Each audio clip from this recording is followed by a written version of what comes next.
사막 한복판이었습니다. 한낮의 열기는 비닐하우스 안을 화덕처럼 달궜고 모종 받침대에 줄지어선 토마토 잎들이 가장자리부터 누렇게 타들어가고 있었습니다. 물탱크는 이미 바닥을 드러냈고 호스 끝에서는 미지근한 공기만 새어나왔죠. 이곳에서 물 한 방울은 사람 목숨값과 같았습니다. 발밑의 모래는 손을 대면 화상을 입을 만큼 뜨거웠고 멀리 지평선은 아지랑이로 일렁이고 있었습니다. 그곳에 서 있는 사람들의 얼굴에는 절망이 짙게 배어 있었습니다. 며칠째 이어진 폭염에 채소밭은 회복이 어려워 보였고 누구도 입을 열지 않았습니다. 저는 보고서 마지막 줄에 단 3글자를 적으려던 참이었습니다. 재배 불가. 25년간 북아프리카와 중동의 건조지만 들여다본 제 결론이었으니까요. 사하라에서도 요르단에서도 모로코에서도 저는 같은 결론을 반복해왔습니다. 더 볼 곳도 없다고 생각했습니다. 물이 없는 땅에서는 작물이 살 수 없다. 그것은 제게 신앙에 가까운 진리였고 어떤 신기술도 그 벽을 넘지 못했습니다. 그때 사라가 제 펜을 가만히 막았습니다. 조사관님, 마지막으로 딱 한 팀만 더 보고 결정해주세요. 한국에서 왔습니다. 저는 헛웃음이 나왔습니다. 한국이요? 반도체와 자동차는 압니다. 하지만 물이 전부인 사막에서 농업이라곤 들어본 적도 없는 나라가 대체 무엇을 한다는 겁니까? 사막농업은 네덜란드 유리온실과 이스라엘 점적관계의 영역이었습니다. 적어도 제 경력 안에서는 그게 흔들린 적 없는 사실이었죠. 저는 속으로 시간 낭비라고 생각하며 자리에서 일어섰습니다. 하라의 눈빛만 아니었다면 그 자리에서 거절했을 겁니다. 그 비웃음이 제 신념을 송두리째 무너뜨릴 줄은 그때는 정말 상상조차 못했습니다. 물을 거의 쓰지 않고 사막에서 토마토를 키운다는 말, 저는 그것을 명백한 사기라고 단정했습니다. 하지만 일주일 뒤 저는 제 손으로 보고서의 그 3글자를 지우게 됩니다. 그리고 그 자리에 전혀 다른 단어를 적게 되죠. 55년 경력의 베테랑을 무너뜨린 그 기술은 흙도 없고 물탱크도 거의 없는 작은 상자 하나에서 시작됐습니다. 영상 시작 전 구독과 좋아요로 대한민국의 미래를 응원해주세요. 제 이름은 클라우스 페터센입니다. 독일에서 농학으로 박사학위를 받았고 지난 25년간 국제농업기구와 협력하며 건조지 농업조사관으로 일했습니다. 쉽게 말하면 물이 부족한 땅에서 어떻게든 작물을 키워보려는 프로젝트를 검증하고 자문하는 사람이죠. 누군가 새로운 사막농업 기술을 내놓으면 그것이 진짜인지 허풍인지를 가려내는 일이 제 직업이었습니다. 제 경력은 모래 위에 쓰여 있다고 해도 과언이 아닙니다. 사하라 남쪽 끝의 작은 마을에서 우물관계 사업을 시작으로 요르단 계곡의 점적관계 농장, 모로코 남부의 대규모 온실단지까지 저는 지난 4반세기 동안 세계에서 가장 메마른 땅들을 밟고 다녔습니다. 제 손바닥에는 그 모든 흙의 감촉이 새겨져 있었죠. 어떤 땅은 소금기로 하얗게 갈라져 있었고 어떤 땅은 한낮이면 달걀이 익을 만큼 뜨거웠습니다. 저는 그 땅들과 싸우며 늙어갔습니다. 처음 현장에 나갔을 때 검었던 제 머리카락은 이제 거의 백발이 되었죠. 그 세월 동안 저는 수백 개의 농장을 평가했고 그중 절반 이상의 재배 불가라는 도장을 찍었습니다. 사막은 그만큼 인색한 땅이었습니다. 그렇게 25년을 보내고 나면 사람은 자연스럽게 하나의 결론에 도달합니다. 사막농업의 답은 이미 정해져 있다는 것이었습니다. 첫째는 네덜란드의 유리온실입니다. 정밀하게 통제된 환경에서 빛과 온도와 습도를 컴퓨터로 관리하는 방식이죠. 둘째는 이스라엘의 점적관계입니다. 작물 뿌리 바로 옆에 가느다란 관을 깔고 물을 한 방울씩 정확히 떨어뜨려 낭비를 줄이는 기술입니다. 이 두 나라가 사막농업의 양대 산맥이었고 저는 그 외에 다른 길은 존재하지 않는다고 믿었습니다. 이 두 방식을 넘어서는 혁신은 앞으로도 나오지 않을 거라고 저는 확신했습니다. 실제로 그 믿음은 수많은 현장에서 증명됐습니다. 네덜란드 기술로 지은 온실에서 파프리카가 자랐고 이스라엘 방식으로 사막 가장자리에서 대추야자가 열렸습니다. 저는 그 성과들을 직접 보고서에 적으며 자부심을 느꼈습니다. 인류가 사막과 싸워 얻어낸 작은 승리들이었으니까요. 그 승리의 현장마다 제 이름이 새겨진 평가서가 남아있었고 저는 그것을 제 인생의 훈장처럼 여겼습니다. 학회에서 강연을 할 때마다 저는 같은 결론으로 마무리했습니다. 사막농업의 미래는 더 정교한 온실과 더 똑똑한 관계에 있다고 말이죠. 젊은 연구자들이 새로운 발상을 들고 오면 저는 늘 같은 질문을 던졌습니다. 물은 어디서 끌어올 건가? 그 답을 못하면 저는 더 들을 곳도 없다며 자리를 떴습니다. 물! 결국 모든 것은 물의 문제였으니까요. 저는 평생 물을 더 효율적으로 끌어오는 방법만을 고민해왔습니다. 그러던 어느 날 저는 한 통의 공문을 받았습니다. 아랍에미리트 식량안보 부서에서 보낸 검토 요청이었습니다.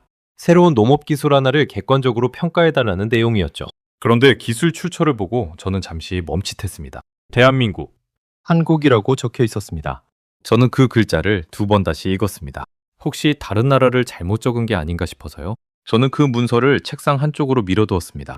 솔직히 말하면 진지하게 받아들이지 않았습니다. 한국이라는 나라에 대해 제가 아는 것은 딱 두 가지였습니다. 작고 성능 좋은 전자제품, 그리고 거리에서 흔히 보이는 자동차.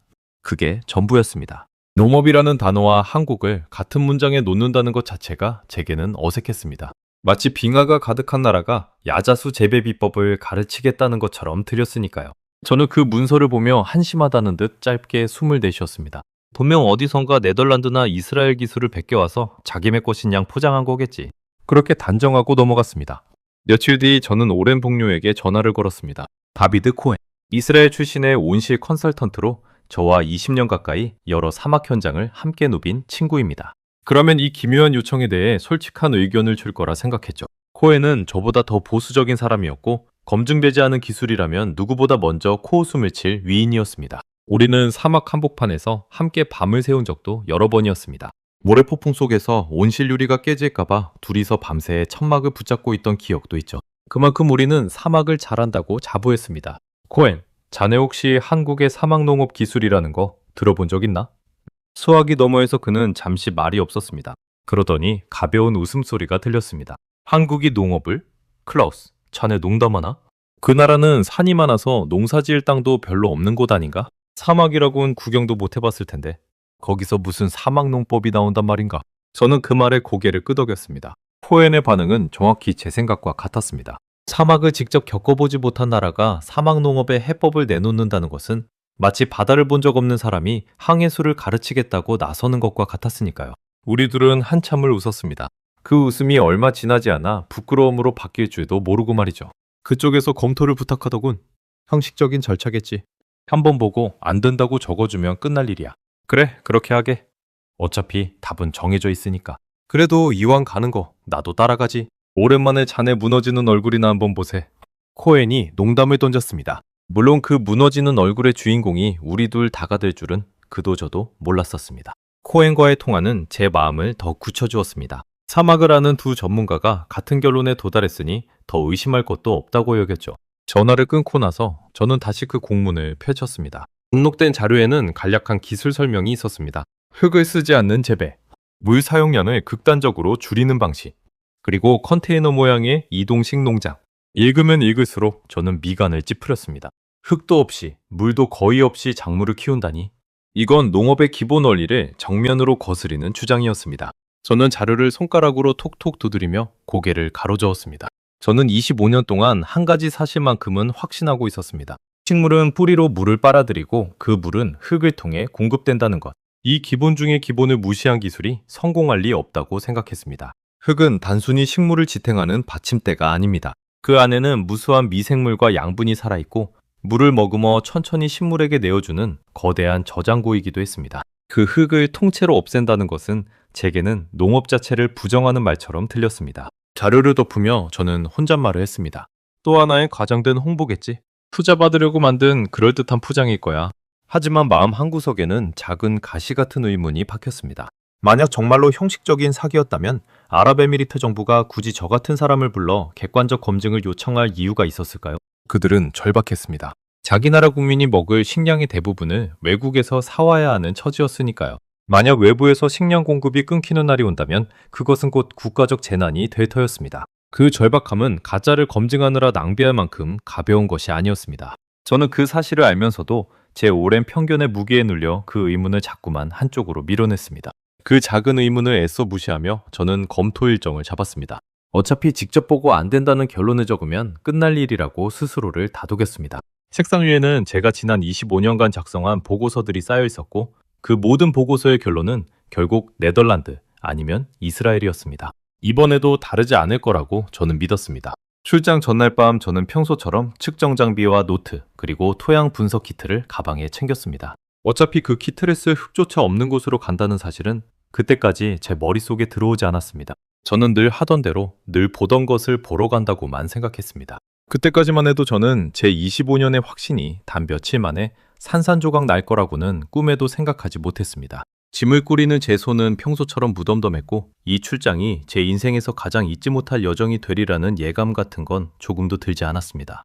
비행기표를 예약하며 저는 그저 빨리 끝내고 돌아올 생각만 했습니다.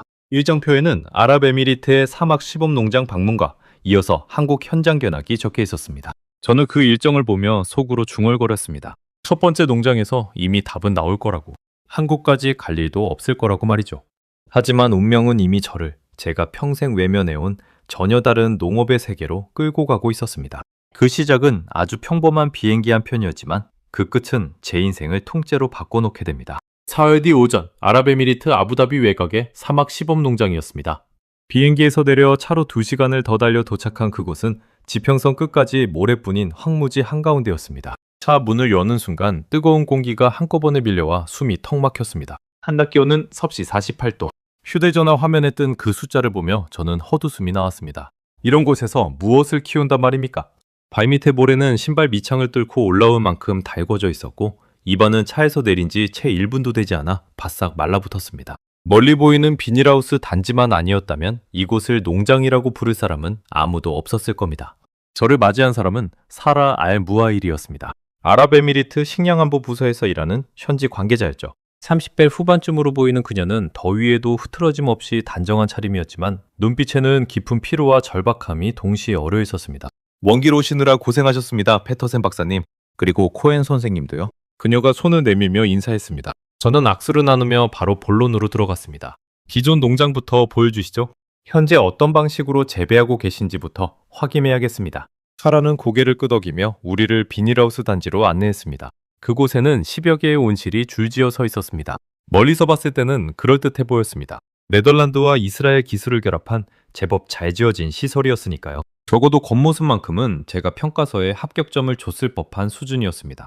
틈에만 비닐과 가지런한 배관, 자동화된 환기 시스템까지 돈을 아끼지 않고 지었다는 것이 한눈에 보였습니다. 하지만 온실 안으로 들어선 순간 저는 말을 잃었습니다. 토마토 모종들이 죽어가고 있었습니다. 잎은 가장자리부터 누렇게 말라 오그라들었고 줄기는 힘없이 늘어져 있었습니다. 손으로 잎을 살짝 건드리자 바스락 소리를 내며 부서져 내렸습니다. 마치 한겨울에 말라붙은 낙엽 같았습니다. 온실 안은 바깥보다 더 뜨거웠고 죽어가는 식물 특유의 비릿하고 텁텁한 냄새가 코를 찔렀습니다. 코엔이 옆에서 낮게 신음했습니다. 이건 거의 끝났군. 살릴 방법이 없어. 무슨 일이 있었던 겁니까? 제가 물었습니다. 사라가 한숨을 쉬며 설명했습니다. 문제는 물이었습니다. 그것도 2가지 문제가 동시에 터진 거였죠. 첫째, 이곳에서 끌어쓰던 지하수가 점점 짜지고 있었습니다. 사막에서 지하수를 계속 퍼올리면 땅속 깊은 곳의 염분이 함께 올라옵니다. 그렇게 짜진 물을 작물에 주면 뿌리가 거꾸로 물을 빼앗겨 말라 죽습니다.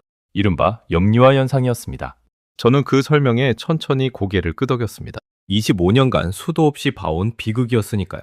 사막에서 지하수에 의존하는 농업은 결국 이 벽에 부딪힙니다. 처음 몇 년은 잘 되는 듯 하다가 어느 순간 땅이 소금밭으로 변해버리죠. 한번 소금에 절여진 땅은 다시 되살리기가 거의 불가능합니다. 저는 북아프리카에서 그렇게 버려진 농경지를 수도 없이 봤습니다. 한때 푸르렀던 밭이 하얀 소금 결정으로 뒤덮여 마치 눈이 내린 것처럼 보이던 그 풍경을요. 그럼 담소화한 물을 쓰면 되지 않습니까? 코엔이 물었습니다. 바닷물에서 소금을 빼내 민물로 만드는 방식 말입니다. 하라가 쓴웃음을 지었습니다. 그게 2번째 문제입니다. 담소한 물은 너무 비쌉니다. 그 물로 채소를 키우면 토마토 한 알에 들어가는 물값이 토마토 가격보다 비싸집니다. 팔면 팔수록 손해예요. 생산성이 전혀 맞지 않습니다.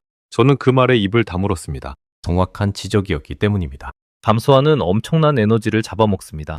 그렇게 만든 비싼 물을 농업용으로 펑펑 쓴다는 것은 경제적으로 불가능에 가까운 일이었습니다.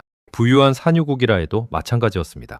식량을 자급하려면 한두 포기가 아니라 나라 전체가 먹을 양을 키워야 하는데 그 규모로 담소화물을 쓰는 건 밑빠진 독에 물붓기였습니다. 바닷물 1톤을 민물로 바꾸는 데 드는 전기와 비용을 떠올리면 그 물로 채소를 키운다는 건 금가루를 뿌려 농사 짓는 것과 다를 바 없었습니다. 우리는 온실을 나와 그늘진 사무실로 자리를 옮겼습니다. 천장에서 돌아가는 낡은 선풍기가 더운 바람만 휘저을 뿐이었습니다. 사라가 서류 한 뭉치를 우리 앞에 펼쳤습니다. 그 안에는 아랍에미리트의 식량 현실이 숫자로 적혀 있었습니다. 저는 그 숫자들을 하나씩 짚어내려갔습니다. 그리고 작은 충격부터 시작해 점점 더 큰 충격이 밀려왔습니다. 이 나라는 국민이 먹는 채소의 상당 부분을 외국에서 수입하고 있었습니다. 카라의 설명에 따르면 신선 채소의 대부분을 배와 비행기로 실어오고 있었던 겁니다. 우리 국민이 먹을 채소의 70% 이상을 수입에 의존합니다. 하라가 조용히 말했습니다. 평소에는 문제가 없어 보이죠? 마트에 가면 토마토도 상추도 오이도 다 있으니까요. 하지만 그건 전부 다른 나라에서 온 겁니다. 만약 공급망이 한 번이라도 막히면 우리는 끝이에요.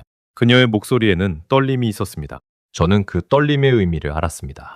몇 년 전 세계적으로 물류가 마비됐던 시기, 항구에 배가 묶이고 국경이 닫혔을 때 식량을 수입에 의존하던 나라들이 얼마나 공포에 떨었는지 저는 기억하고 있었습니다. 마트 진열대가 텅 비는 광경.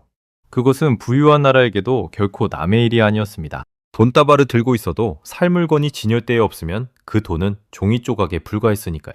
식량 앞에서는 부자 나라도 가난한 나라도 똑같이 무력했습니다. 한때 외교 분쟁으로 이웃나라와 국경이 막혔던 적이 있었습니다. 사라가 말을 이었습니다. 그때 우리는 처음으로 깨달았어요. 돈이 아무리 많아도 우리 땅에서 먹을 것을 키울 수 없다면 우리는 늘 누군가의 손에 목숨을 맡기고 사는 거라고요. 저는 그 말을 한참 동안 아무 말도 하지 못했습니다. 25년간 사막농업을 봐왔지만 저는 늘 그것을 기술적인 문제로만 여겼습니다. 어떻게 하면 물을 더 효율적으로 쓸까?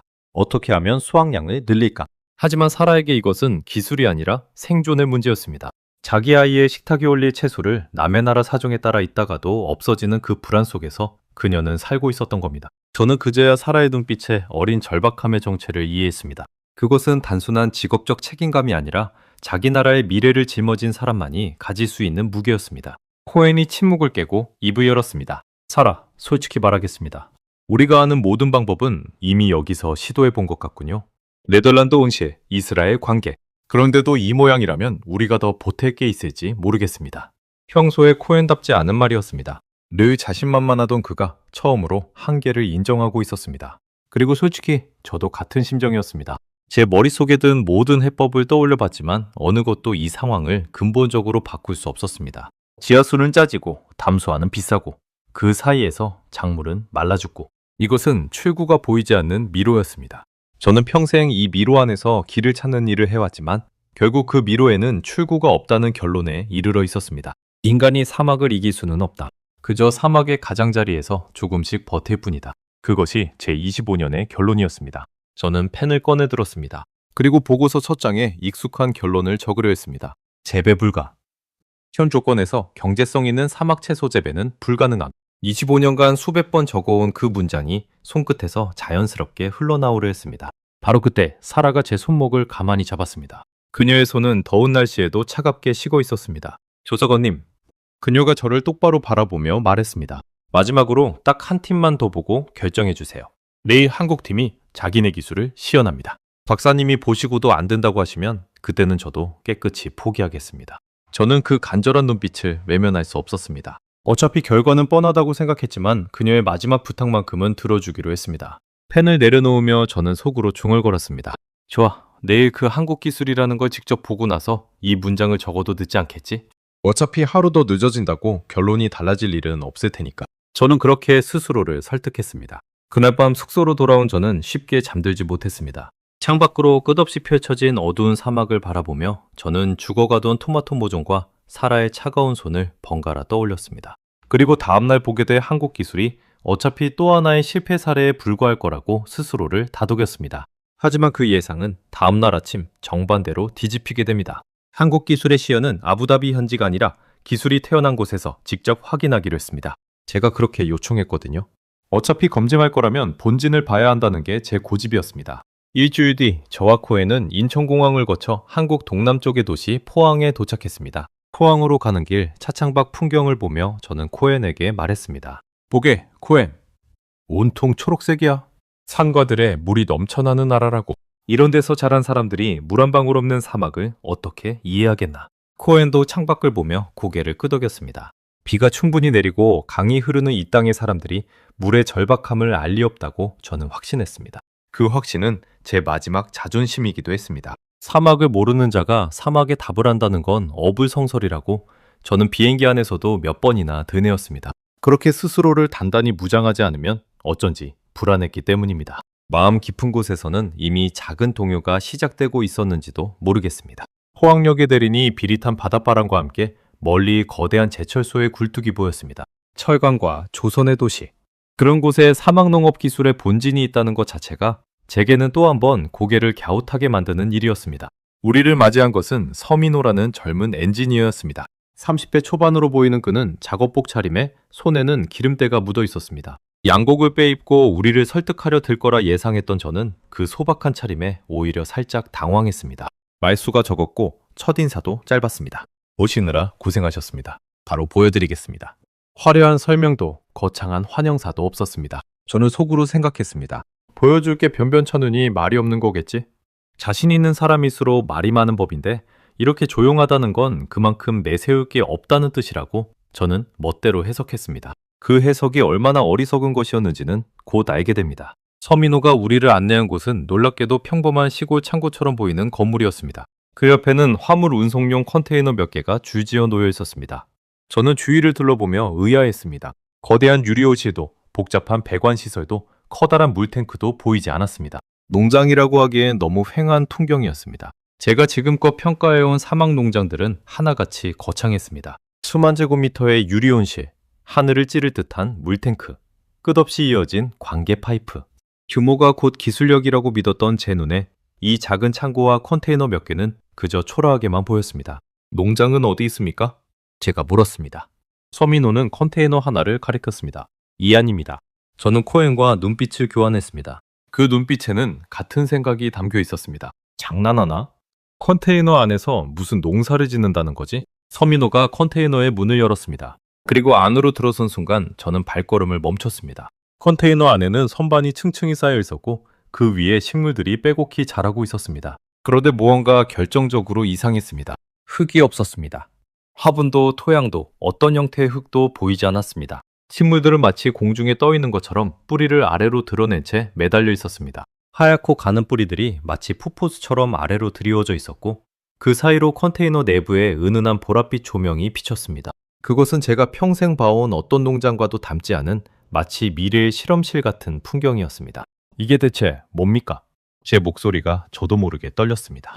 저는 가까이 다가가 식물 하나를 살펴봤습니다. 줄기와 잎은 분명 살아있었습니다. 싱싱하고 푸르렀습니다. 그런데 뿌리는 흙에 박혀있지 않고 허공에 그대로 노출되어 있었습니다. 25년간 식물을 봐온 제 눈에 이것은 자연의 법칙을 거스르는 광경이었습니다. 뿌리가 공기 중에 드러날 식물은 제 상식대로라면 몇 시간 안에 말라 죽어야 했습니다. 흙 밖으로 뿌리가 나온 식물을 보면 농부는 누구나 본능적으로 그것을 다시 흙에 묻으려 합니다. 그게 식물을 살리는 길이니까요. 그런데 이곳에서는 그 본능을 정면으로 거스르고 있었습니다. 흙이 왜 없습니까? 코엔이 다급하게 물었습니다. 평소 침착한 그의 목소리에도 당황이 묻어 있었습니다. 서민호는 담담하게 대답했습니다. 흙은 필요 없습니다. 흙은 사실 물과 양분은 식물에게 전달하는 매개체일 뿐이죠. 그 전달 과정에서 엄청난 양의 물이 증발하고 땅속으로 빠져나갑니다. 그래서 저희는 흙을 빼고 뿌리에 직접 줍니다. 서민호의 설명은 분더더기가 없었습니다. 그는 흙이라는 단어를 마치 낡은 도구처럼 다뤘습니다. 수천 년간 농업의 기본이었던 흙을 이들은 비효율의 원인으로 보고 있었던 겁니다. 그가 벽에 달린 작은 제어판으로 다가가 버튼 하나를 눌렀습니다. 그 순간 컨테이너 안에 부드러운 기계음이 울리더니 식물들의 뿌리 쪽으로 미세한 물안개가 뿜어져 나오기 시작했습니다. 안개라고 할 수밖에 없는 눈에 보일 듯 말 듯한 입자였습니다. 그 안개가 드러난 뿌리를 부드럽게 감쌌습니다. 마치 새벽 산속에서 피어오르는 옅은 물안개 같았습니다. 분무라기보다는 공기 그 자체에 습기를 입히는 것에 가까웠습니다. 저는 그 미세한 입자들이 뿌리에 맺혔다가 천천히 흡수되는 모습을 숨죽이고 지켜봤습니다. 저는 그 광경을 멍하니 바라봤습니다. 물을 뿌리는 게 아니었습니다. 물을 안개로 만들어 뿌리에 직접 입히는 거였습니다. 한 방울의 물을 수천, 수만 개의 미세한 입자로 쪼개어 그 표면적을 극단적으로 넓힌 거죠. 같은 한 방울이라도 그렇게 쪼개면 훨씬 많은 뿌리를 적실 수 있습니다. 단순하면서도 누구도 이렇게까지 실용화하지 못한 발상이었습니다. 이 방식을 공중재배라고 합니다. 서민호가 설명을 이어갔습니다. 물을 아주 미세한 안개로 만들어 뿌리에 직접 공급하면 식물은 필요한 만큼만 흡수하고 나머지는 그대로 회수됩니다. 흙으로 줄 때처럼 땅속으로 새어나가거나 증발해서 사라지는 물이 거의 없죠. 게다가 뿌리가 공기에 노출되어 있으니 산소를 충분히 받아서 오히려 더 빠르고 건강하게 자랍니다. 저는 그 설명을 들으며 머릿속이 복잡해졌습니다. 이론적으로는 말이 됐습니다. 흙을 거치지 않고 물을 직접 뿌리에 주면 낭비되는 물이 줄어드는 건 당연했습니다. 하지만 그것을 실제로 안정적으로 그것도 컨테이너 하나에 구현했다는 것은 전혀 다른 차원의 이야기였습니다. 수많은 연구진이 이 방식에 도전했지만 대부분 실험실 수준에서 멈췄으니까요. 좁은 실험실 안에서 화분 몇 개를 키워 보이는 것과 그것을 실제 농장 규모로, 그것도 흔들리는 컨테이너 안에서 안정적으로 돌리는 것은 하늘과 땅 차이였습니다. 안개를 만드는 노즐 하나만 막혀도 식물 전체가 말라 죽을 수 있고 양분 농도가 조금만 어긋나도 뿌리가 썩어버립니다. 그 수많은 변수를 어떻게 통제했단 말입니까? 저는 그것이 가장 궁금했습니다. 잠깐만요. 제가 손을 들었습니다. 이 안의 온도와 습도는요? 사막에서는 한낮에 50도까지 올라갑니다. 이런 통제된 실내가 아니라 실제 사막에서도 작동합니까? 서민호는 처음으로 옅은 미소를 지었습니다. 좋은 질문입니다. 바로 그 점이 핵심이거든요. 그가 컨테이너 벽면을 손으로 두드렸습니다.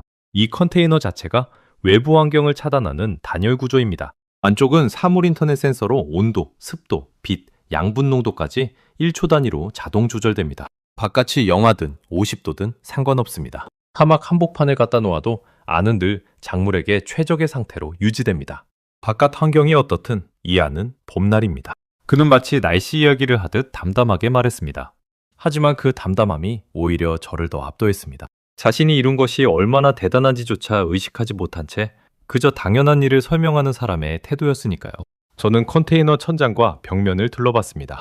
곳곳에 작은 센서들이 붙어 있었고 발광 다이오드 조명이 식물에게 정확한 빛을 내려보내고 있었습니다. 흙 한 줌 없이 물 한 방울도 허투루 쓰지 않으면서 작은 상자 안에 완벽하게 통제된 하나의 농장이 들어있었던 겁니다. 저는 손을 뻗어 발광 다이오드 조명 아래 자란 잎사귀를 만져봤습니다. 두껍고 탄력 있는 건강한 잎이었습니다. 사막 농장에서 봤던 그 바스라지던 잎과는 정반대였습니다. 같은 토마토인데 한쪽은 죽어가고 한쪽은 이토록 생생했습니다. 그때 한 가지 사실이 제 머리를 강하게 때렸습니다. 컨테이너. 화물선과 트럭에 실어 어디든 옮길 수 있는 그 컨테이너 말입니다. 이 농장은 한 곳에 고정된 게 아니었습니다. 사막이든 극지든 도시 한복판이든 어디로든 옮겨서 펼치면 그 자리가 곧 농장이 되는 구조였습니다. 땅이 척박하든 비옥하든 그것은 더 이상 문제가 되지 않았습니다. 이 기술 앞에서는 사막조차 그저 컨테이너를 내려놓을 평평한 자리에 불과했으니까요. 저는 그 발상의 전환에 소름이 돋았습니다. 저는 다리에 힘이 풀리는 듯한 기분이 들어 가까운 선반을 짚었습니다. 25년간 제가 풀려고 매달렸던 문제는 늘 같았습니다. 이 땅의 물을 어떻게 더 끌어올까? 그런데 이들은 그 질문 자체를 바꿔버렸습니다. 물을 어떻게 안 쓰고 키울까? 같은 사막을 보면서 저와는 전혀 다른 문을 두드리고 있었던 겁니다. 코엔이 제 옆에서 식물의 뿌리를 한참 동안 들여다봤습니다. 그러더니 아주 낮은 목소리로 거의 혼잣말처럼 중얼거렸습니다. 흙 없이 안개로 우리가 평생 풀려던 문제를 저들은 전혀 다른 각도에서 풀었어. 저는 그 말에 아무 대꾸도 하지 못했습니다. 평생을 함께한 동료의 입에서 나온 그 인정은 제게도 깊은 울림을 주었습니다. 코엔이 인정했다는 것은 곧 저 자신의 신념도 흔들린다는 뜻이었으니까요. 다만 가슴 한구석에서 무언가가 무너지는 소리가 들리는 것 같았습니다. 25년간 단단하게 쌓아 올린 제 신념의 벽에 처음으로 금이 가기 시작한 순간이었습니다. 저는 침을 삼키며 서민호를 바라봤습니다. 그리고 입 밖으로 떨리는 질문이 새어나왔습니다. 이게 정말 사막에서 자란다고요? 진짜로요? 서민호는 조용히 고개를 끄덕였습니다. 그가 선반 한쪽에서 잘 익은 토마토 하나를 따더니 제게 건넸습니다. 손바닥 위에 올려진 그 토마토는 단단하고 묵직했습니다. 사막 농장에서는 단 한 알도 제대로 맺지 못했던 바로 그 작물이 제 손 안에서 붉게 빛나고 있었습니다. 이미 자라고 있습니다. 그 증거를 내일 직접 숫자로 보여드리겠습니다. 그 한마디가 제 검증의 진짜 시작이었습니다. 그날 밤 저는 숙소에서 한국 기업과 이 공중재배 기술에 관한 자료를 밤새 뒤졌습니다. 그리고 한 가지 사실에 또 한 번 놀랐습니다. 이 기술을 만든 한국 기업은 거대한 연구소가 아니라 작은 창고에서 시작한 신생기업이었습니다. 변변한 자본도 오랜 농업 역사도 없이 오직 발상의 전환 하나로 사막 농업의 판을 흔들고 있었던 겁니다. 그리고 그 숫자들이 제 마지막 자존심마저 무너뜨릴 줄은 그때는 미처 알지 못했습니다. 다음날 아침 9시 포항 본사의 데이터 검증실이었습니다. 저는 밤새 뒤척이느라 눈이 충혈된 채로 그 방에 들어섰습니다. 어제 본 광경이 환영처럼 머릿속을 떠나지 않았거든요. 하지만 저는 다시 마음을 다잡았습니다. 시어는 누구나 그럴듯하게 꾸밀 수 있다. 보여주기 위해 특별히 잘 자란 식물 몇 개만 골라둘 수도 있고 측정값을 살짝 선볼 수도 있다. 저는 그런 속임수를 25년간 수도 없이 봐왔습니다. 진짜는 숫자다. 그것도 남이 내민 숫자가 아니라 내가 직접 잰 숫자다. 숫자는 거짓말을 하지 않는다. 저는 제 손으로 직접 측정하겠다고 선언했습니다. 어쩌면 저는 이 한국 기술의 거짓을 밝혀내 제 무너진 자존심을 회복하고 싶었는지도 모릅니다. 서민호는 흔쾌히 응했습니다. 얼마든지요? 박사님이 직접 재보셔야 믿으실 테니까요. 저희도 정확한 검증을 원합니다. 그 자신감 넘치는 태도가 오히려 저를 더 긴장하게 만들었습니다. 보통 무언가를 숨기는 사람은 직접 측정하겠다는 말에 머뭇거리기 마련입니다. 그런데 그는 한치의 망설임도 없었습니다. 그가 컨테이너 농장으로 저를 안내했습니다. 저는 제 가방에서 정밀 유량계를 꺼냈습니다. 25년간 사막 현장을 누비며 손때가 묻은 제 분신과도 같은 장비였습니다.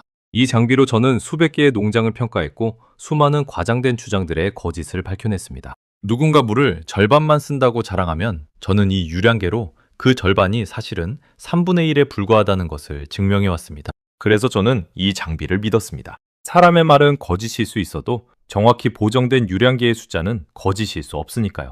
먼저 이 농장이 하루에 쓰는 물의 양을 측정했습니다. 토마토 한 그루를 키우는데 들어가는 물의 양.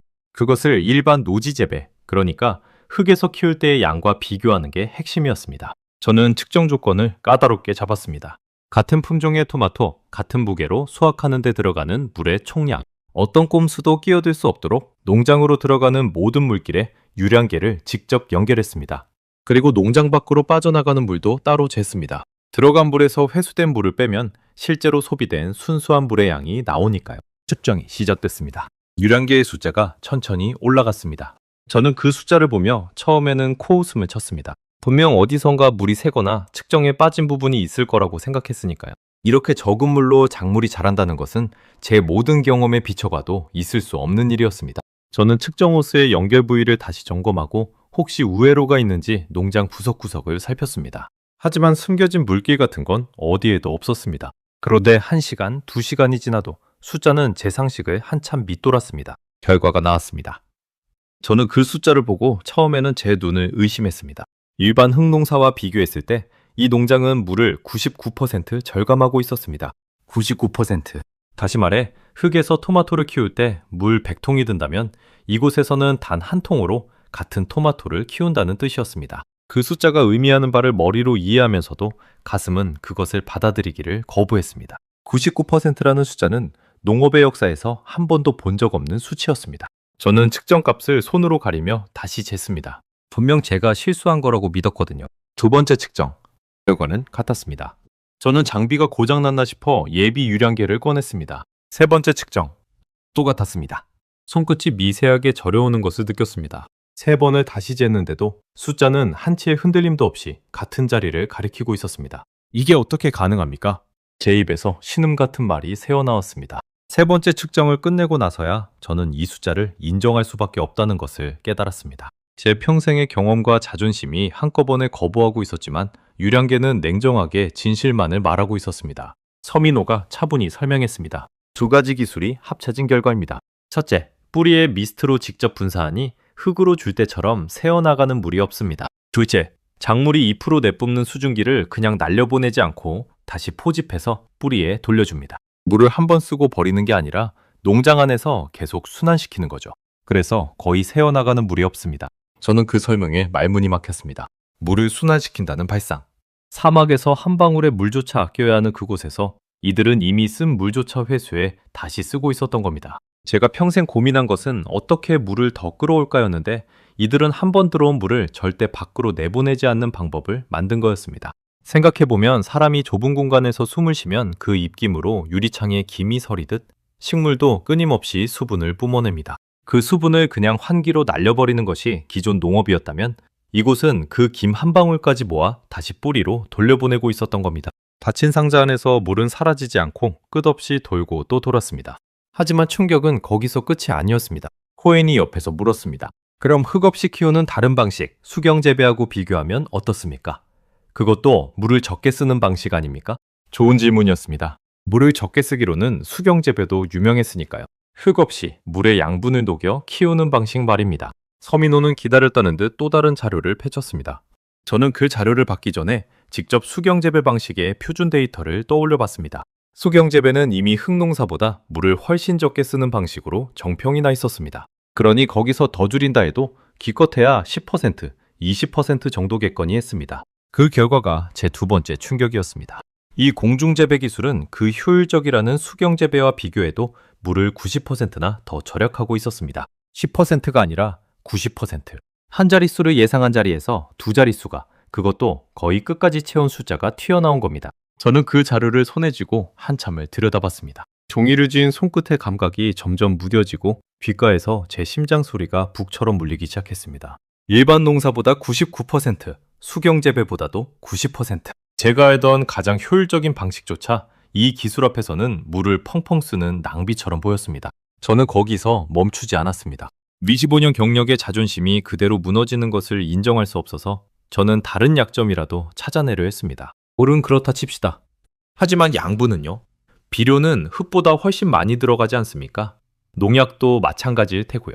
서민호는 다시 데이터를 내밀었습니다. 그리고 그 숫자들은 제 마지막 발버둥마저 잠재웠습니다. 비료 사용량은 일반 농사 대비 60%나 줄어 있었습니다. 흙을 거치지 않고 양분을 뿌리에 직접 주니 버려지는 양분이 거의 없었던 겁니다. 그리고 농약은 아예 0이었습니다.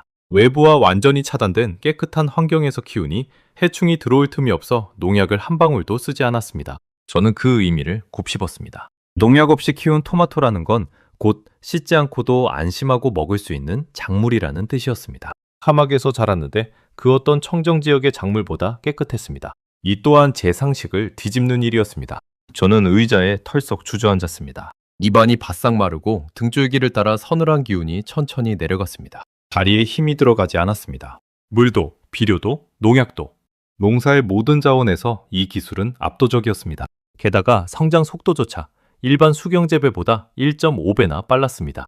1.5배. 다시 말해 같은 기간에 다른 농장이 토마토 2개를 키울 때 이곳은 3개를 키운다는 뜻이었습니다. 적게 쓰면서 더 빨리, 더 많이 키운다. 제가 25년간 배운 농업의 상식이 이 작은 컨테이너 안에서 하나하나 무너지고 있었습니다. 적게 쓰면 적게 거둔다. 이것은 농업의 오래된 진리였습니다. 물을 아끼면 수확이 줄고 비료를 줄이면 작물이 부실해진다. 저는 그 둘을 맞바꾸는 일에 평생을 바쳤습니다. 그런데 이곳에서는 그 맞바꿈 자체가 사라져 있었습니다.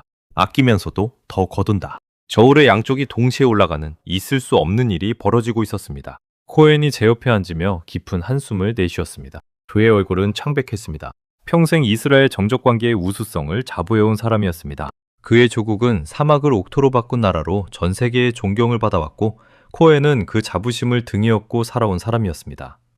그런데 그 점적관계조차 이 기술 앞에서는 구식이 되어 있었습니다. 점적관계는 물을 한 방울씩 떨어뜨려 아끼는 기술이지만 그 물은 결국 흙으로 스며들어 일부가 증발하고 사라집니다. 반면 이곳에서는 그 한 방울조차 해소했습니다. 코엔이 평생 자랑해온 그 한 방울이 여기서는 너무 많은 양이었던 겁니다. 저는 자리에서 일어나 컨테이너 안을 다시 천천히 걸었습니다. 어제는 신기한 구경거리로만 보였던 이 공간이 오늘은 전혀 다르게 다가왔습니다.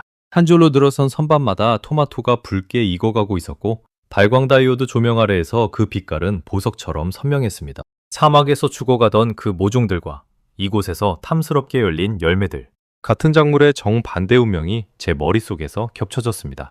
저는 노트를 펼쳐 제가 평생 신봉해온 네덜란드 온실과 이스라엘 관계, 그리고 이 한국 기술을 나란히 놓고 비교표를 그렸습니다. 물 사용량, 자원 효율, 이동성, 설치 시간. 모든 항목에서 결과는 명백했습니다. 한국 기술은 단순히 조금 나은 정도가 아니라 차원이 달랐습니다. 특히 마지막 항목에서 저는 펜을 떨어뜨릴 뻔했습니다. 설치 시간. 거대한 유리온실 하나를 짓는 데는 보통 몇 달이 걸립니다. 그런데 이 컨테이너 농장은 공기를 주입하는 방식이라 단 반나절 만에 설치가 끝난다고 했습니다. 게다가 기존 컨테이너 농장보다 75%나 가벼워서 무거운 중장비 없이도 옮길 수 있었습니다. 오늘 사막에 컨테이너를 내려놓으면 내일이면 그곳이 농장이 되는 겁니다. 저는 머릿속으로 그 장면을 그려봤습니다. 트럭 한 대가 황량한 사막에 컨테이너를 내려놓고 떠납니다. 작업자 몇 명이 공기를 주입하자 납작하게 접혀있던 농장이 부풀어 오르며 형태를 갖춥니다. 그리고 반나절 뒤 그 안에서 토마토가 자라기 시작합니다. 제가 평생 봐온 농업이 거대한 건축물이었다면 이것은 펼치면 곧바로 쓰는 텐트 같았습니다. 저는 한동안 아무 말도 하지 못하고 그 비교표를 바라봤습니다. 손바닥에 식은땀이 배어 종이가 축축해졌습니다. 25년. 사반세기 동안 저는 한 가지 질문에만 매달려 살았습니다. 물을 어떻게 더 끌어올까? 어떻게 하면 한 방울이라도 더 작물에 닿게 할까?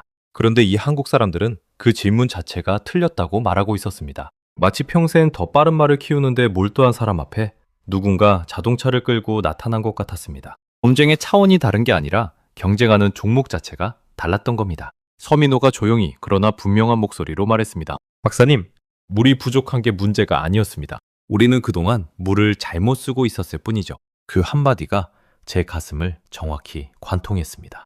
짧고 조용한 말이었지만 그 안에는 제 25년을 통째로 뒤집는 무게가 담겨 있었습니다. 물이 부족한 게 아니라 물을 잘못 쓰고 있었다. 그렇다면 제가 4반세기 동안 사막에서 본 그 수많은 실패들은 자연의 한계 때문이 아니라 우리 인간의 낡은 방식 때문이었던 겁니다. 저는 그 자리에서 한참 동안 고개를 들지 못했습니다. 25년간 저는 물을 어떻게 더 끌어올까만 고민했습니다. 그런데 이들은 물을 어떻게 안 쓸까를 풀어낸 겁니다. 같은 사막, 같은 갈증 앞에서 저는 평생 우물을 더 깊이 파려 했고 이들은 우물 자체가 필요 없는 길을 찾아냈습니다. 한참 만에 고개를 든 저는 코엔과 눈이 마주쳤습니다. 그 역시 저와 똑같은 표정을 짓고 있었습니다. 분노도 질투도 아닌 그저 거대한 것 앞에 선 사람의 막막한 경외였습니다. 우리 둘은 약속이라도 한 듯 아무 말도 하지 않았습니다. 어떤 말로도 이 순간을 설명할 수 없다는 것을 둘 다 알고 있었으니까요. 저는 떨리는 손으로 보고서의 첫 장을 다시 펼쳤습니다. 어제까지만 해도 적으려 했던 그 세 글자, 재배 불가. 저는 그 위에 펜을 가져다 댔습니다. 하지만 이번에는 그 글자를 적을 수 없었습니다. 제 25년의 신념이 완전히 무너진 자리에서 저는 전혀 다른 단어를 적어야 했습니다. 그것이 무엇이 될지는 아직 저 자신도 알지 못했습니다. 다만 분명한 것은 이제 두 번 다시 예전의 저로는 돌아갈 수 없다는 사실 하나뿐이었습니다. 포항에서의 검증을 마치고 2달 뒤 저는 다시 아랍에미리트로 향했습니다.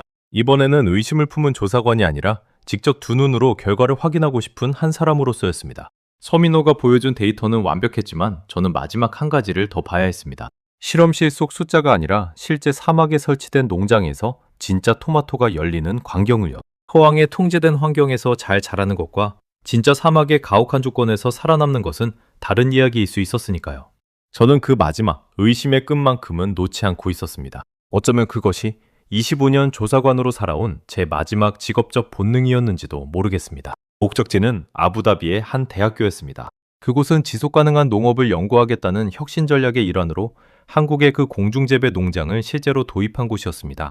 캠퍼스 한쪽 모래바람이 부는 부지 위에 컨테이너 농장들이 줄지어 서 있었습니다. 2달 전 포항에서 본 바로 그 모습이었습니다. 차이가 있다면 이곳에는 그 농장을 둘러싸고 학생들과 연구원들이 분주히 오가고 있었다는 점입니다. 그들의 표정에는 호기심과 자부심이 뒤섞여 있었습니다. 사막 한복판의 대학에서 미래의 농업을 직접 손으로 만지며 배우고 있었던 겁니다. 다만 이번에는 시범용이 아니라 진짜 사막 한복판에 뿌리 내린 농장이었습니다. 농장 책임자가 저를 안으로 안내했습니다. 컨테이너의 문이 열리는 순간 저는 숨을 들이켰습니다. 바깥은 섭씨 45도가 넘는 불볕더위였지만 안은 서늘하고 쾌적했습니다. 문 하나를 사이에 두고 계절이 완전히 바뀌는 듯한 느낌이었습니다. 문 뒤로는 살을 태우는 사막의 열기가, 눈앞에는 봄날처럼 촉촉하고 푸른 세계가 펼쳐져 있었습니다. 그 극명한 대비에 저는 잠시 현실 감각을 잃을 정도였습니다. 그리고 선반마다 붉게 잘 익은 토마토가 주렁주렁 매달려 있었습니다. 사막 한복판에서 물 한 방울이 금쪽 같은 그 땅에서 토마토가 이토록 탐스럽게 열려 있었습니다. 책임자가 자랑스럽게 말했습니다. 첫 수확 때 모두가 울었습니다. 이 땅에서 우리 손으로 키운 채소를 처음 거뒀으니까요. 게다가 수확량은 예상보다 30%나 많았습니다. 그 30%라는 숫자가 단순한 통계가 아니라 사람들의 환호로 들렸습니다. 포항에서 봤던 숫자들이 차가운 데이터였다면 이곳의 30%는 따뜻한 온기를 품고 있었습니다. 같은 숫자라도 그것이 사람의 삶 속에 들어오면 이렇게 다르게 느껴진다는 것을 저는 그제야 알았습니다. 책임자는 첫 수확물을 담은 상자를 들고 직원들과 사진을 찍던 날의 이야기를 한참 동안 들려주었습니다. 저는 손을 뻗어 토마토 하나를 땄습니다. 그 무게가 손바닥에 묵직하게 전해졌습니다. 잘 익은 토마토 특유의 탄력이 손끝에 느껴졌고 꼭지에서는 풋풋한 풀내음이 났습니다. 2달 전 옆 동네 사막 농장에서 봤던 그 바스러지던 잎사귀가 떠올랐습니다. 같은 사막, 같은 하늘 아래에서 한쪽은 모든 것이 말라 죽었고 한쪽은 이렇게 생명이 가득했습니다. 그 차이를 만든 것은 더 많은 물도 더 큰 시설도 아니었습니다. 오직 발상의 전환 그 하나였습니다. 물을 더 끌어오려는 대신 물을 쓰지 않는 길을 찾은 그 한 걸음의 차이가 죽음과 생명을 갈라놓고 있었습니다. 저는 그 토마토를 손에 쥔 채 한참을 그 자리에 서 있었습니다. 드셔보시겠습니까? 책임자가 권했습니다. 저는 그 토마토를 한 입 베어 물었습니다. 그 순간 입안 가득 단맛과 신선한 즙이 터졌습니다. 껍질이 툭 터지는 소리가 귓가에 선명하게 들렸고 혀끝에 닿은 과육은 차갑고 싱그러웠습니다. 간단하면서도 과즙이 풍부했고 무엇보다 달았습니다. 시중에서 사 먹던 어떤 토마토보다도 깊은 맛이었습니다. 저는 그 자리에 멈춰서서 한참 동안 그 맛을 음미했습니다. 사막에서 자란 토마토. 그 한 입에 인류가 수천 년간 사막과 벌여온 싸움에 새로운 답이 담겨 있었습니다. 바로 그때 옆에서 일하던 현지 직원 한 명이 제게 다가왔습니다. 20대 후반쯤으로 보이는 청년이었습니다. 그는 잠시 머뭇거리더니 떨리는 목소리로 말을 건넸습니다. 박사님, 제가 이 농장에서 일하면서 가장 기뻤던 순간이 언제인지 아세요? 그의 눈가가 이미 붉어져 있었습니다. 지난주에 제 5살 난 딸아이가 처음으로 우리 땅에서 키운 토마토를 먹었어요. 수입한 게 아니라 우리가 우리 손으로 키운 토마토로요. 그가 잠시 말을 멈췄습니다. 목이 메는 듯 했습니다. 저는 평생을 마트에 토마토가 있으면 그냥 외국에서 온 거려니 했어요. 우리 땅에서는 아무것도 자라지 않는다고 믿었으니까요. 그런데 이제는 달라요. 제 아이는 자기 나라 땅에서 자란 음식을 먹고 자랄 수 있게 됐어요. 그게 얼마나 큰 건지 박사님은 아시겠어요? 저는 아무 말도 할 수 없었습니다. 그저 그 청년의 눈을 바라봤습니다. 그 눈 속에는 2달 전 사라의 눈에서 봤던 절박함이 이제는 희망으로 바뀌어 있었습니다. 순간 제 목이 뜨겁게 잠겼습니다. 콧날이 시큰해지고 눈앞이 잠시 흐려졌습니다. 25년 동안 어떤 데이터 앞에서도 흔들리지 않던 제가 이 청년의 짧은 한마디 앞에서 무너지고 있었습니다. 25년간 저는 사막 농업을 그저 기술의 문제로만 봐왔습니다. 물 효율, 수확량, 채산성, 그런 숫자들 속에서만 이 일을 이해했습니다. 그런데 이 청년 앞에서 저는 비로소 깨달았습니다. 이것은 처음부터 기술의 문제가 아니었습니다. 사람을 살리는 일이었습니다. 한 아이의 식탁에 안전한 음식을 올리는 일이었고 한 나라가 더 이상 남의 손에 목숨을 맡기지 않아도 되는 존엄의 문제였습니다. 이 청년에게 토마토 한 알은 그저 채소가 아니었습니다. 그것은 자기 아이가 더 이상 불안한 식탁 앞에 앉지 않아도 된다는 약속이었고 자기 나라가 마침내 스스로 먹을 것을 키울 수 있게 됐다는 증거였습니다. 저는 그 작은 열매 안에 담긴 거대한 의미 앞에서 제가 그동안 얼마나 좁은 눈으로 세상을 봐왔는지를 절감했습니다. 저는 고개를 돌려 컨테이너 밖으로 펼쳐진 사막을 바라봤습니다. 그 황량한 모래 언덕 위로 한국에서 온 농장들이 줄지어 서 있었습니다. 2달 전만 해도 저는 저 사막을 보며 재배 불가라는 결론만을 떠올렸습니다. 끝없이 펼쳐진 그 모래밭은 제게 늘 절망의 상징이었습니다. 그런데 지금 같은 사막이 전혀 다르게 보였습니다. 그것은 더 이상 죽음의 땅이 아니라 희망을 심을 수 있는 새로운 가능성의 땅이었습니다. 코엔이 제 옆으로 다가왔습니다. 그의 표정은 2달 전과는 완전히 달라져 있었습니다. 평생 지켜온 자부심이 무너진 자리에 새로운 것을 향한 호기심이 들어차 있었습니다. 그는 한동안 말없이 사막을 바라보다가 조용히 입을 열었습니다. 클라우스, 우리는 평생 사막과 싸웠지. 사막을 정복하려고 했어. 그런데 이 친구들은 사막과 싸우지 않았어. 그냥 사막 위에 자기들만의 작은 세계를 만들어버린 거야. 그의 목소리에는 패배감이 아니라 깊은 존경이 담겨 있었습니다. 저는 그 청년의 어깨를 가만히 두드려 주었습니다. 어떤 위로의 말도 떠오르지 않았지만 그 손길만으로도 우리 사이에는 말이 필요 없는 이해가 흘렀습니다. 그는 눈물을 닦으며 환하게 웃었고 다시 일터로 돌아갔습니다. 그 뒷모습을 바라보며 저는 한 가지를 분명히 알게 됐습니다. 제가 검증해야 할 진짜 데이터는 유량계의 숫자가 아니라 바로 저 청년의 얼굴에 떠오른 표정이었다는 것을요. 그날 저녁 저는 사라를 다시 만났습니다. 2달 전 제 펜을 막으며 마지막으로 한 팀만 더 봐달라고 부탁했던 그 사람입니다. 그녀는 환하게 웃으며 저를 맞이했습니다. 그 웃음에는 더 이상 피로도 절박함도 없었습니다. 박사님, 제 부탁을 들어주셔서 감사합니다. 만약 그날 박사님이 그냥 재배 불가라고 적고 떠나셨다면 그녀는 말끝을 흐렸습니다. 아마 우리는 이 기술을 도입할 마지막 용기를 잃었을지도 몰라요. 박사님 같은 분이 인정해 주셨다는 거, 그게 우리에게 얼마나 큰 힘이 됐는지 모르실 거예요. 저는 고개를 저었습니다. 아닙니다. 감사해야 할 사람은 저입니다. 당신이 제 손을 잡아주지 않았다면 저는 25년간 쌓아온 제 편견 속에 영원히 갇혀 살았을 겁니다. 당신 덕분에 저는 비로소 진짜를 볼 수 있었습니다. 그 말을 하면서 저는 제 지난 사반세기를 되돌아봤습니다. 저는 늘 제가 사막농업의 최전선에 서 있다고 자부했습니다. 하지만 진실은 저는 어느 순간부터 새로운 가능성을 향한 문을 스스로 닫아버린 채 살고 있었던 겁니다. 네덜란드와 이스라엘이라는 두 개의 답안에 갇혀 그 밖의 세상을 보려 하지 않았습니다.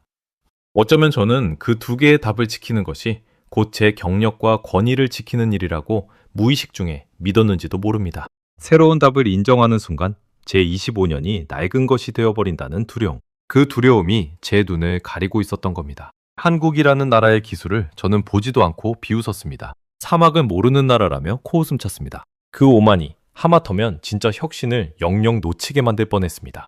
만약 제가 그날 그 자리에서 보고서를 덮고 떠났다면 저는 평생 제가 옳았다고 착각하며 살았을 겁니다.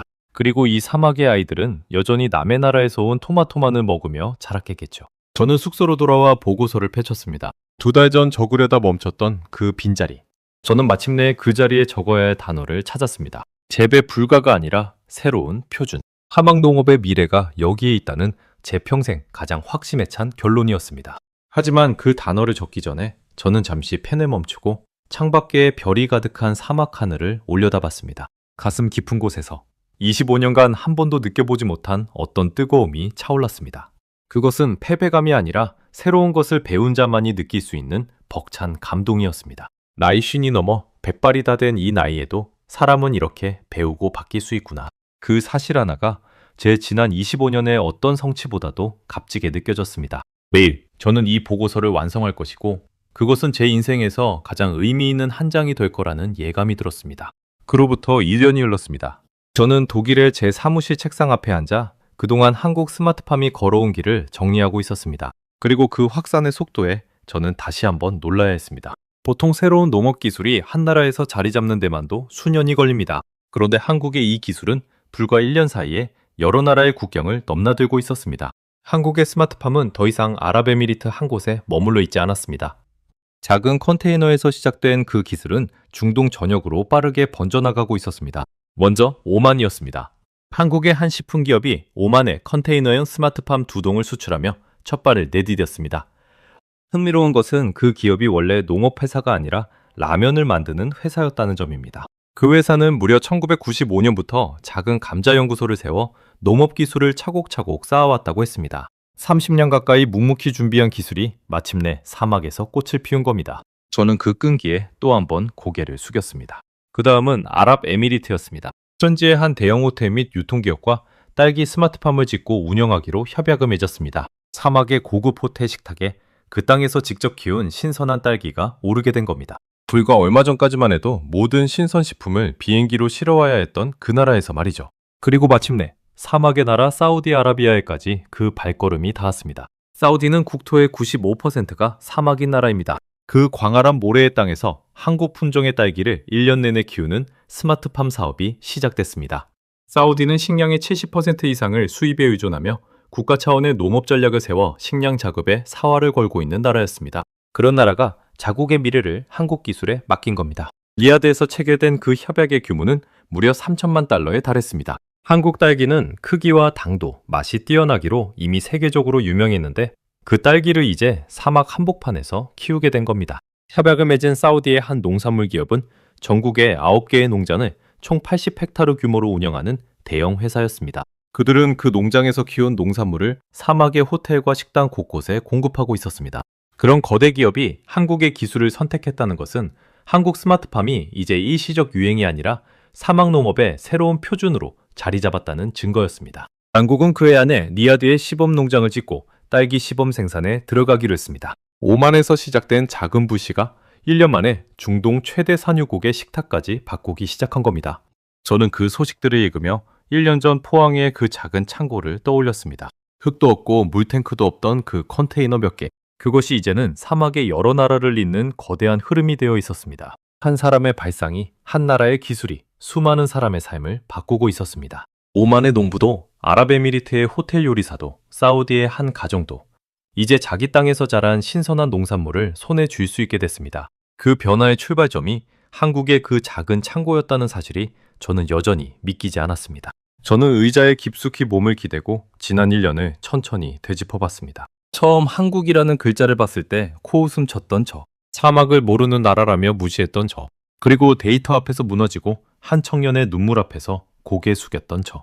그 모든 순간이 영화처럼 스쳐 지나갔습니다. 만약 누군가 1년 전에 저에게 당신은 한국 기술 앞에 무릎을 꿇고 그것을 새로운 표준이라 부르게 될 거라고 말했다면 저는 그 사람을 비웃었을 겁니다. 하지만 인생은 때로 우리의 가장 단단한 확신을 가장 부드럽게 무너뜨립니다. 그리고 그 무너짐 끝에서 우리는 비로소 더 넓은 세상을 만나게 됩니다. 저는 그동안 제가 사막농업의 권위자라고 자부해왔습니다. 하지만 진정한 권위는 자신이 모르는 것을 인정할 줄 아는 데서 나온다는 것을 저는 백발이 된 나이에야 비로소 배웠습니다. 그 가르침을 준 것은 제가 그토록 무시했던 한국이라는 나라였습니다. 반도체와 자동차만 잘 만드는 줄 알았던 그 나라가 인류의 가장 오래된 숙제인 식량 문제에까지 답을 내놓고 있었던 겁니다. 며칠 전 서민호에게서 짧은 편지가 한 통 도착했습니다. 그는 여전히 말수가 적었습니다. 편지에는 단 몇 줄만이 적혀 있었습니다. 박사님, 잘 지내십니까? 저희는 오늘도 사막 위에 농장을 세우고 있습니다. 언젠가 박사님이 재배 불가라 적으려던 그 땅마다 토마토와 딸기가 자라는 날이 올 거라고 믿습니다. 저는 그 편지를 한참 동안 손에 쥐고 있었습니다. 짧은 글이었지만 그 안에는 묵묵히 자기 길을 걷는 사람만이 가질 수 있는 단단한 신념이 담겨 있었습니다. 그는 결코 자랑하지 않았습니다. 세계 최고의 기술을 가졌으면서도 그저 오늘도 농장을 세운다는 담담한 한마디만을 적었을 뿐입니다. 그 겸손함이야말로 한국이라는 나라가 가진 진짜 힘이 아닐까 저는 생각했습니다. 그날 밤 저는 오랜만에 코엔에게 전화를 걸었습니다. 그는 이제 이스라엘에서 한국식 공중재배 기술을 자기 나라에 도입하는 일을 돕고 있다고 했습니다. 평생 점적 관계를 자랑하던 그가 말이죠. 우리는 한참을 웃었습니다. 1년 전 포항으로 가는 길에 한국을 비웃던 그 웃음과는 전혀 다른 따뜻하고 겸허한 웃음이었습니다. 이제 저는 압니다. 사막은 정복하는 것이 아니라 그 위에 새로운 가능성을 심는 것이라는 사실을요. 한국 사람들은 사막과 싸우지 않았습니다. 물이 없다고 좌절하지도 않았습니다. 그저 물을 쓰지 않는 길을 묵묵히 만들어냈고 그 작은 상자 하나로 굶주림의 두려움에 떨던 사람들에게 희망을 건넸습니다. 화려한 구호도 거창한 선언도 없었습니다. 그저 조용히 그러나 확실하게 불가능을 가능으로 바꿔놓았을 뿐입니다. 저는 책상 서랍에서 1년 전 완성한 그 보고서를 꺼내 다시 펼쳤습니다. 첫 장에는 제가 마침내 적어놓은 결론이 선명하게 남아있었습니다. 재배 불가가 아니라 새로운 표준. 그 단어를 손끝으로 천천히 쓸어보며 저는 25년 만에 처음으로 제가 옳은 결론을 내렸다는 확신을 느꼈습니다. 수백 번 적었던 재배 불가라는 결론보다 이 한 줄의 새로운 표준이 제 인생에서 가장 자랑스러운 문장이 되었습니다. 물이 없는 땅에 희망을 심는 법. 그것을 저는 제가 평생 무시했던 작은 나라 한국에서 배웠습니다. 그리고 이제 그 희망은 사막을 넘어 전 세계로 퍼져나가고 있습니다. 언젠가 이 지구상의 모든 메마른 땅 위에 푸른 생명이 가득 차는 그날을 저는 진심으로 기다립니다. 그날이 오면 저는 가장 먼저 그 작은 토마토 하나를 손에 쥐었던 포항의 그 컨테이너를 떠올릴 겁니다. 그리고 조용히 미소 짓던 한 젊은 엔지니어의 얼굴을요. 사막에 희망을 심는 법은 거창한 무기나 거대한 자본이 아니라 바로 그런 작고 단단한 마음에서 시작되는 것이었습니다. 저는 다음 시간에도 전 세계를 놀라게 할 대한민국의 이야기로 다시 찾아뵙겠습니다. 감사합니다.